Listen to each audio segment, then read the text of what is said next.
ప్రొఫెషనల్గా మెహందీ ఆర్టిస్ట్ అవ్వాలి అనుకునే వాళ్ళకి ఈ వీడియోని షేర్ చేయండి, లేదా మీరే అవ్వాలి అనుకుంటే కంపల్సరీ నేను చెప్పే విషయం మాత్రం వినండి.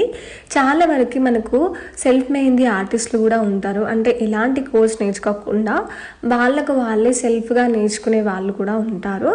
అలా నేర్చుకున్న వాళ్ళల్లో ఎక్కువగా చేసే మిస్టేక్ ఏముంటుంది అంటే డిజైన్ని లావుగా వేయడం అండ్ ప్రతి ఒక్క ఎలిమెంట్ని పెద్దగా వేయడం, ఇలా చేస్తూ ఉంటారు.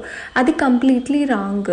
మన డిజైన్ అనేది ఫైన్గా మంచిగా కనిపించాలి అనుకుంటే మనం వేసే ఎలిమెంట్స్ యొక్క సైజు కూడా తగ్గించాలి.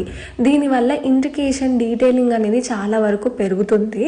అలా పెరగడం వల్ల మనకు స్పేస్ కూడా ఒకటే స్పేస్లో 2 డిజైన్స్ పట్టే దగ్గర మనకు 3-4 డిజైన్స్ పట్టడం వల్ల లుక్ అనేది ఎన్హాన్స్ అవుతుంది. ఈ విషయం తెలియక చాలామంది స్టిల్ అదే మిస్టేక్ చేస్తూ ఉంటారు. సో ఎప్పుడైనా సరే ఎలిమెంట్ సైజ్ని మీరు తగ్గించడం వల్ల డిజైన్ అనేది ఇంకా లుక్ అనేది ఎన్హాన్స్ అవుతూ ఉంటుంది. ఈ విషయం మీకు కనుక నచ్చితే మీ ఫ్రెండ్స్కి షేర్ చేయండి. అలాగే ఇలాంటి మరెన్నో విషయాలు తెలుసుకోవాలి అంటే మన ఆన్లైన్ ఆఫ్లైన్ క్లాసెస్లో జాయిన్ అవ్వండి. Thank you.